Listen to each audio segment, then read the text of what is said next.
Hello guys, तर अशा लॉगमध्ये तुमचे स्वागत आहे। उपवासाची अशी खमंग साबुदाणा खिचडी पाहून तुम्हाला तोंडाला पाणी सुटेल।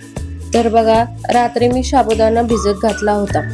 भिजून झाला, सकाळी कढईमध्ये तूप घातले। तुपामध्ये खिचडी सोबत खाण्यासाठी हिरव्या मिरच्या तळून घेतल्यात, एका प्लेटमध्ये काढून घेतल्यात आणि नंतर तिखट, हिरवी मिरची, बटाटा, उकडलेला बटाटा फ्राय करून घेतला। छान असा लालसर तुपामध्ये भाजून घ्यायचा आणि नंतर त्यामध्ये भिजलेला साबुदाणा घालायचा, पूर्ण एकत्रित मिक्स करून घ्यायचे आणि भाजलेल्या शेंगदाण्याचे कूट घालायचे।